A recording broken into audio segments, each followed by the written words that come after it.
talked about like Eminem, Rihanna, Yeah. those two in particular. I wanted to find out if there's any sort of like, unhidden stories about them like we don't know about. Like obviously you've been in studio with them, you had experiences with them. Is there anything that we don't know? Is there like a funny thing that they do? Everyone's like probably a lot nicer than like what you think. You know, because it's like the appearance of TV. Like you get a perception of them already, but like some people are like mad animated and they're so calm in real life. Yeah, I was in the studio probably like last summer maybe with Kanye.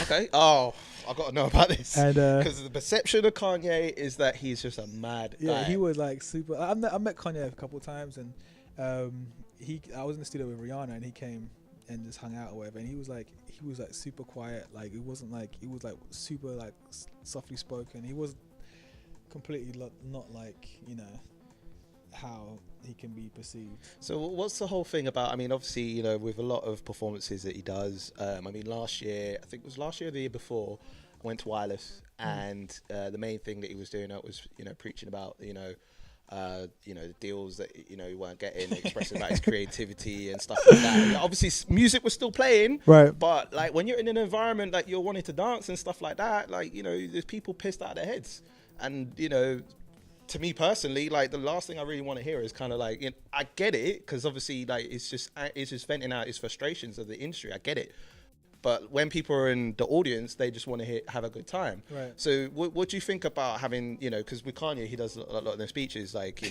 So what's your take on that? Do you think that artists should have the right to do so? Yeah, I think the artist has the right to do whatever they want, and the consumer, the fan, has the right to be pissed off. Like it's just like you gotta accept that. Like with Kanye's genius, like you might not like everything that he does, but like the bad parts inform the good parts, and the good parts inform the bad parts. So you can't like say, well, I wish there's only one way, because that's not how art works, or creative people work. So like, so like the stuff that he does that you don't like, that might contribute to the stuff that he does that you do like, So you got to kind of, and you can, now if you want to go to another Kanye show and you don't like when he does speeches, he might do a speech, you don't have to go, but you can't really put like shackles on like a creative person. He's going to do one thing about Kanye, one thing I really like about him is that he has no like filter. Like he just does whatever he wants. I was just about to say that he's got no filter. He says what the he wants. Yeah, and that's like, to me, like being truthful, even if you don't believe in his truth, it's his truth. So like that like you're getting the full 100% version of him. It's not getting some like watered down version of him. So